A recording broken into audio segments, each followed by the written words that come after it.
Did you know that you could do the following on Windows? On this Windows laptop, I'm going to search for Linux. Notice I see an app, Kali Linux. I'll click on that app. A window is opened. If I type lsb_release-a, you can see that we are running Kali Linux, release 2025.1. Depending on when you're watching this, you may see a later release. I'm going to type the command kex, put in my Kali password, and just like that, I've got a Kali GUI running on Windows. I can use many applications here, including password attack applications, such as Hashcat, which I'm going to demonstrate in a moment, using GPUs from within Linux running on Windows. But before we get there, I'm going to run Burpsuite, click Next, and start Burpsuite.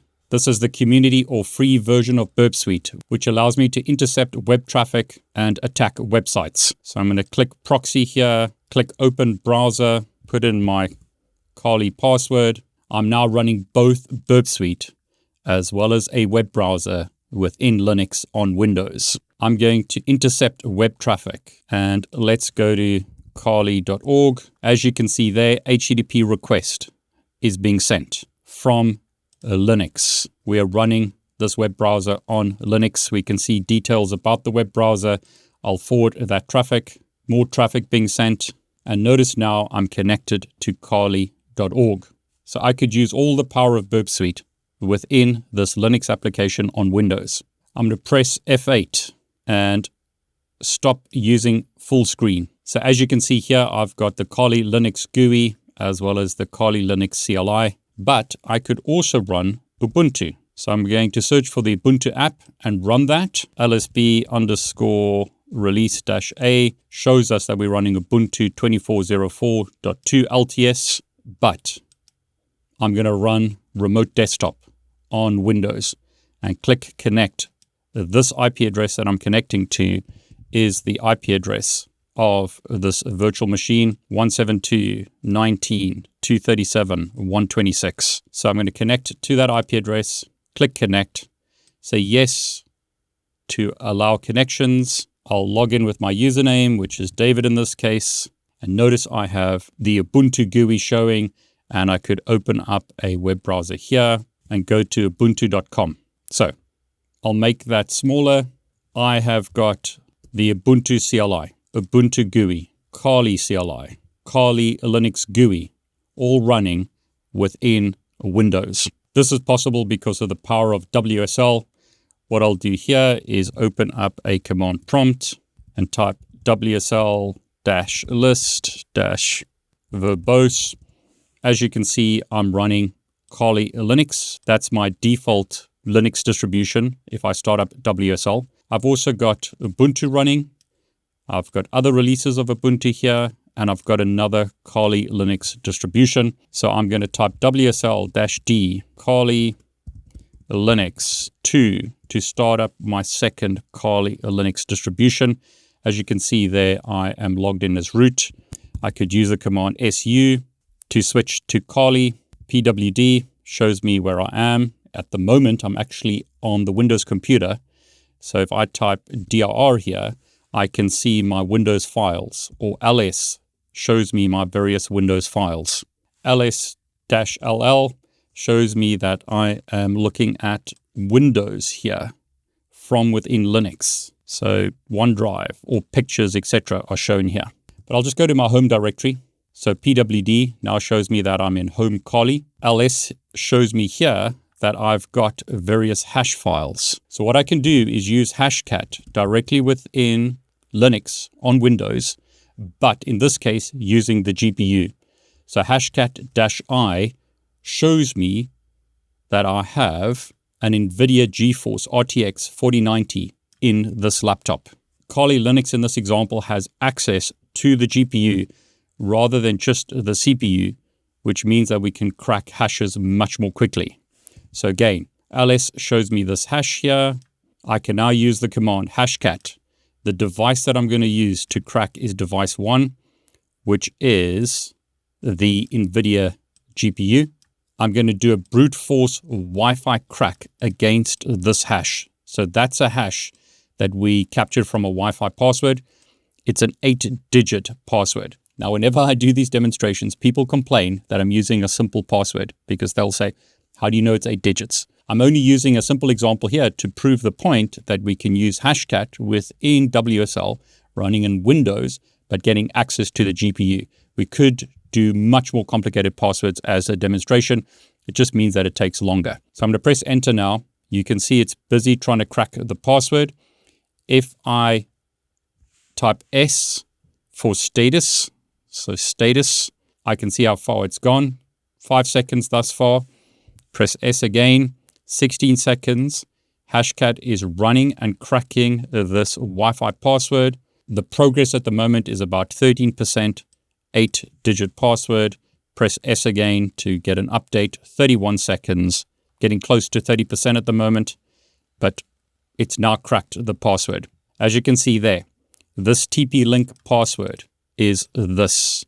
It took 40 seconds to crack an 8-digit password. You can see their status is cracked. So just to summarize, Hashcat is running within Kali Linux on Windows, but it has access to the GPU and can therefore crack passwords much more quickly. This is a Wi-Fi password. Now, I have multiple files in this directory, including this one. So to crack that, I'm simply going to change the file name to 8-digit and crack that one. So status again, Hashcat is running. It's cracking this WPA2 hash. I'm using 8 digits here. S again to see an update of the status. According to this, it'll take 1 minute and 20 seconds. It's at 14 seconds at the moment, about 15% progress. Press S again. We're at 28%. Now, in separate videos, which I've linked below, I've shown you how to crack more complex passwords than this. But again, this is just an example to show us how to use Hashcat within WSL on Windows. So there you go. That password has now been cracked. So this TP-Link SSID has this password. So this hash was cracked by Hashcat in 1 minute and 11 seconds. 8-digit password. Now, there are other examples here. Here I've got a 10-digit one, and I don't think I'll bore you too much showing you this. I'll simply show you that I could crack the 10-digit WPA password. I'll use DD here, so 10 digits, and enter that. So S gives me the status, 10-digit password. This is the file. It's a Wi-Fi WPA2 password that I'm now cracking. According to this, it'll take 2 hours, 48 minutes. So far, it's 2 seconds. And this is the thing when you do demonstrations on YouTube. I could simply let this run and just go through all the combinations to crack the password. I could do a lot more complex passwords, but I simply wanted to show you that I can use the GPU on this computer from within WSL. So I'll let that continue. S gives us a status update. According to this, it's 2 hours to go. But what I'll do here is jump back to my first Kali Linux install. And notice again, if I type hashcat-I, you can see that Hashcat has access to the GPU in this laptop. It's an NVIDIA GeForce RTX 4090. So I have multiple instances of Kali Linux running as well as Ubuntu. If I open up a CMD prompt, not sure if you can hear that, but the laptop's fans are going mad now because it's trying to crack this password.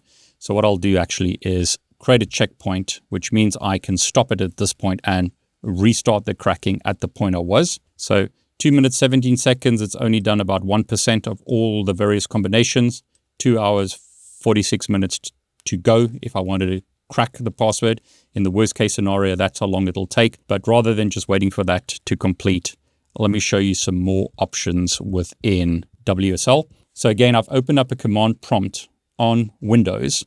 If I type WSL --list --verbose, you can see that I've got Kali Linux running. That's my default WSL instance. If I just type the command WSL, that's the one that would start. These Ubuntu servers have stopped, and this one is running. So if I type WSL-D for distribution, Ubuntu, that'll start up Ubuntu. So LSB_release-A, you can see there's Ubuntu running on the computer. So I've got 2 instances of Kali Linux here, as well as Ubuntu. Again, I could open up a remote desktop to my Ubuntu and log in, and the GUI displays.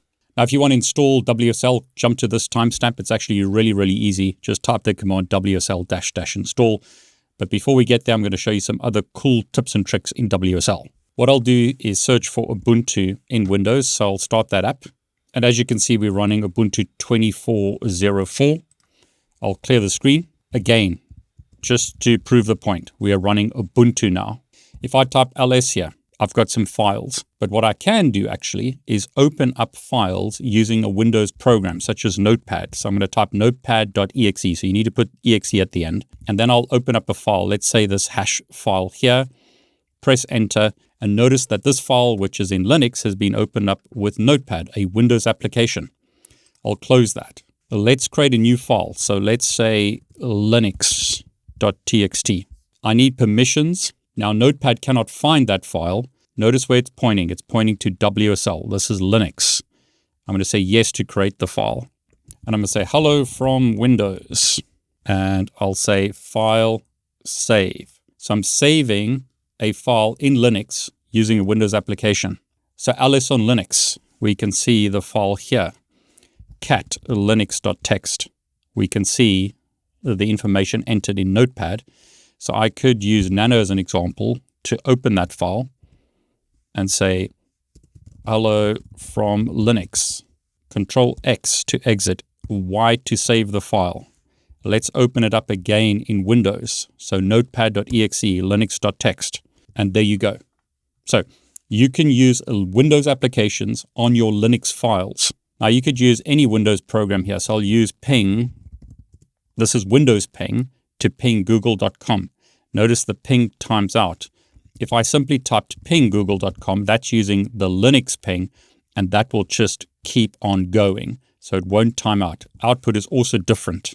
So again, that's Windows ping. This is Linux ping. Now you may say, why would I want to use Windows applications in Linux? Good example would be Visual Studio Code.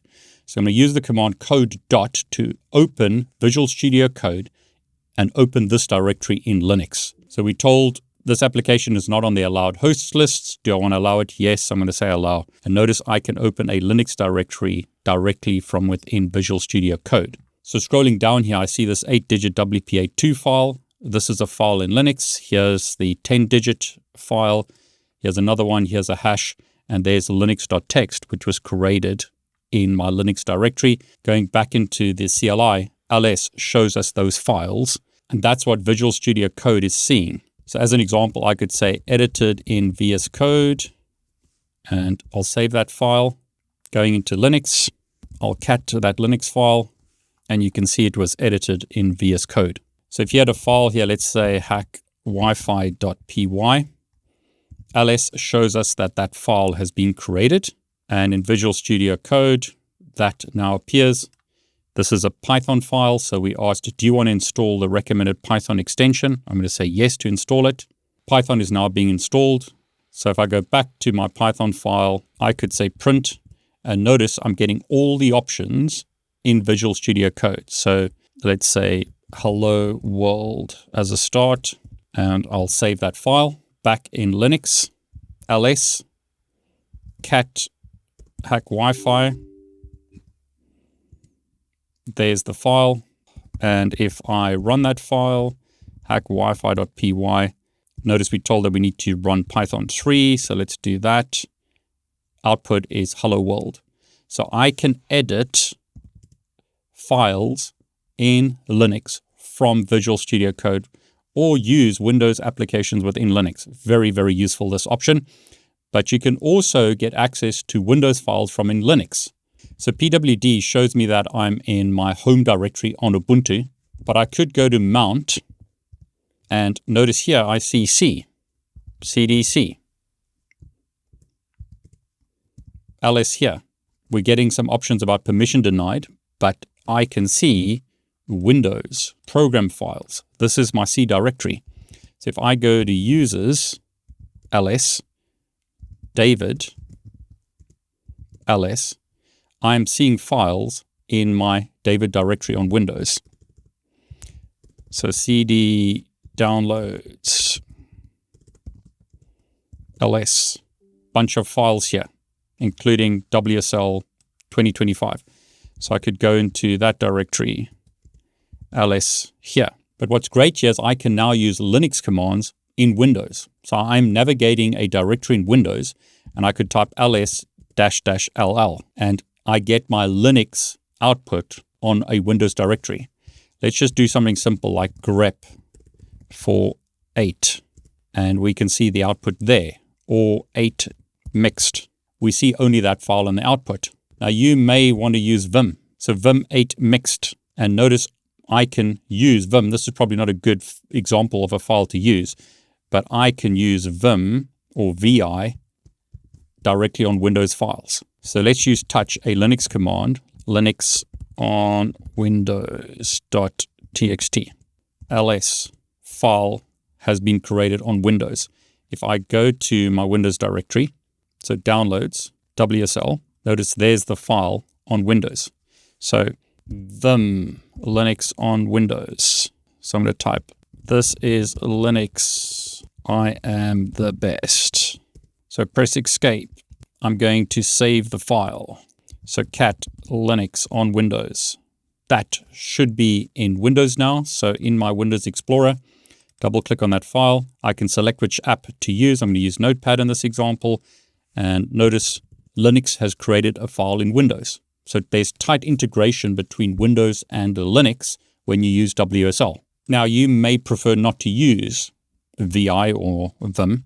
So you could just use Nano as another option. And you could say, I prefer Nano.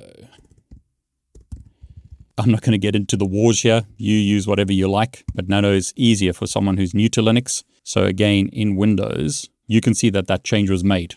So pwd shows me that I'm in Windows. cd takes me back to my home directory in Linux. So pwd shows me that. And what I can do now is explore Linux directories using Microsoft Explorer. So explorer.exe.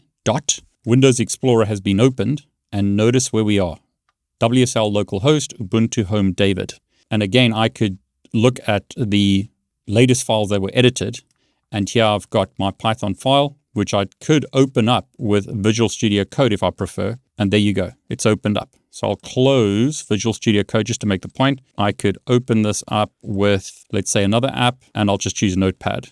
And there you go, opened up with Notepad on Windows, but I'm opening up a Linux file. You could just go to Linux here, and you can see the files on your different versions of Linux. So I'm working on Ubuntu here, so I could go to Home, David, and scroll down, and here are my files. But I could just as easily go into Kali Linux. So as an example, there's Kali Linux. Go to Home, go to Kali. You can see Burpsuite there. You can see my downloads directory. Or scrolling down, here are my hash files that I want to crack for different Wi-Fi networks. And I could simply just say copy and then paste that on my desktop as an example. So very tight integration again between Linux and Windows when you use WSL. Now, if you want to use PowerShell directly here, you could simply type PowerShell at the top there, and notice I'm now using PowerShell, but on Linux. A lot of people might say, well, this is crazy. I'd rather just use the Linux terminal. It's really up to you. The point is that you can use Windows applications directly in Linux and Linux applications directly in Windows. On my desktop, I've got a Linux icon. And again, that just takes me to all my Linux folders. And I could go and look at my Linux files from within Windows. Now, let's say you prefer Linux commands, but you want to leverage the power of Linux directly within Windows. You could go into WSL and run the commands, or you could simply, let's just say on my WSL 2025 folder, open up command prompt. So I'm not opening up Linux here. I'm simply running a command prompt, or I could open up PowerShell here. So I'm opening up that application in this directory. So I've got PowerShell and command prompt. And what I can do here is run Linux commands directly on this directory. So I'm going to run ls, and I made a typo there. So ls-LL, that's a Linux command running on a Windows directory in command prompt. Same thing here. So wsl ls-LL, there you go. So jumping back to the command prompt, remember this is a command prompt, so clear doesn't work here. But I could just say wsl clear to use a Linux command, or wsl ls wsl grep 8. I am using the power of Linux, so like grep and all the options available in Linux directly within a Windows program. I am not running WSL first. I'm going directly into a Windows program and just leveraging the power of Linux. So again, in PowerShell, I could just grep for 10. Now it's complaining that that command is not correct, so I'm going to push that to WSL, and that works. So WSL, run a Linux command, do something with that, and run another Linux command. I'm required to use WSL here because I'm running Windows PowerShell. I'm not opening up Linux and then using Linux natively to navigate through the Windows directory. I'm simply using Linux commands directly from within Windows. I'm now going to show you how to install WSL on a new laptop, the laptop at the top there. Now, before you install WSL, you probably want to look at the prerequisites. The prerequisites are you must be running Windows 10 version 2004 and higher, build 19041 and higher, or use Windows 11 using the commands below. To install WSL, you simply type wsl-install. So to check that I meet the prerequisites, I'm going to type about your PC. And in this example, I've got Windows 11 Home, version is 24H2, installed in this state. This is the OS build. So I meet the requirements to install WSL. Now, I much prefer installing WSL and the distributions using the CLI, but you can use the Microsoft Store.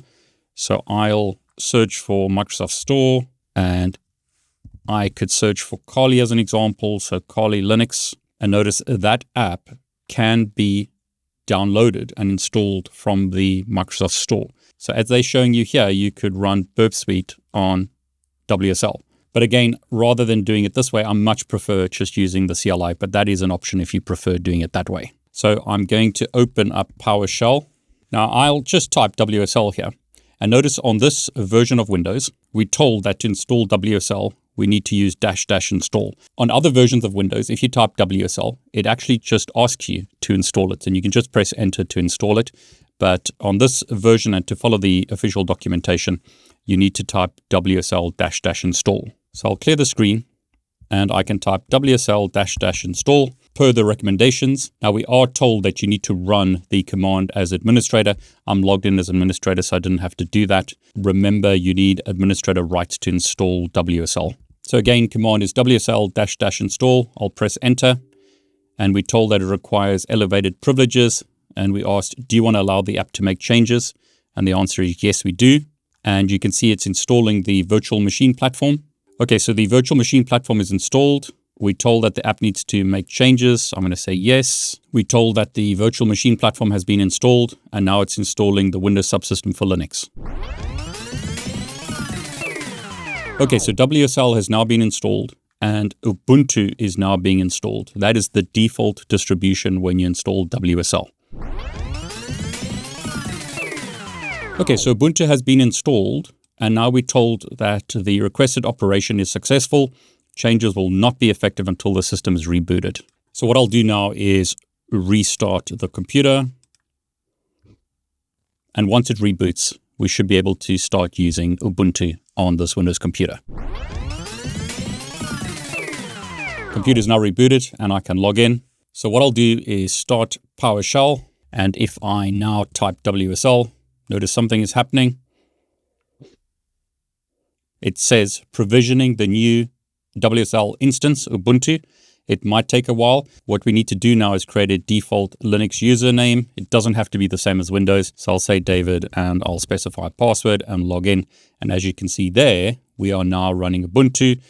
Just to make the point, if I type lsb_release-a, you can see we're running Ubuntu 2404 LTS.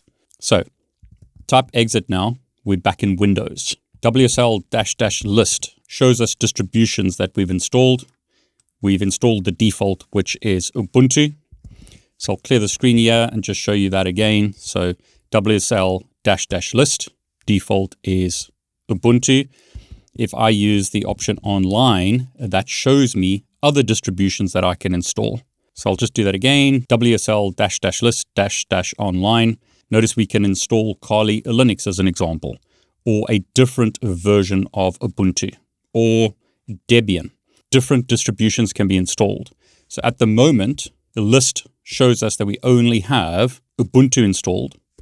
If I want to install another distribution, I would use the command wsl-install-distribution or D, and here I could specify Kali Linux as an example.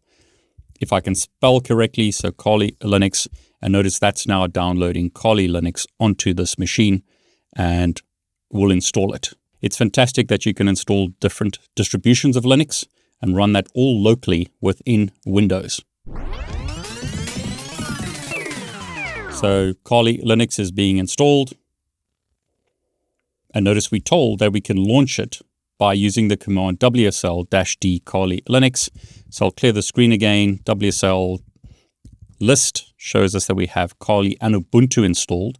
If I type WSL, that will start the default distribution, which is Ubuntu. Exit, look at my list. If I want to run Kali, I have to specify that distribution. So WSL-d Kali Linux. And that starts Kali. Okay, so we're told to specify a username. So I'll use something different here and I'll specify my password. lsb_release-a shows us that we are running Kali now. So type exit again. WSL-list shows us that we have two versions of Linux. I could start Kali as an example by specifying it here, or I could simply search for it in Windows. And notice it shows up as an app, and I could run that app. If I wanted to run Ubuntu, I could search for the Ubuntu app and run that. And there you go. I've got Ubuntu and Kali running on that laptop. Okay, so this video is getting quite long, so I'll end it now. In the next video, I'll show you how to set up a whole bunch of options in WSL. So as an example, how to set up remote desktop on Ubuntu, how to set up Kex on Kali Linux. I'll cover a whole bunch of tips and tricks with regards to setup of WSL in the next video. I've linked that below. Don't forget to like this video if you enjoyed it, subscribe to my YouTube channel, and click on the bell to get notifications. I'm David Bombal, and I want to wish you all the very best.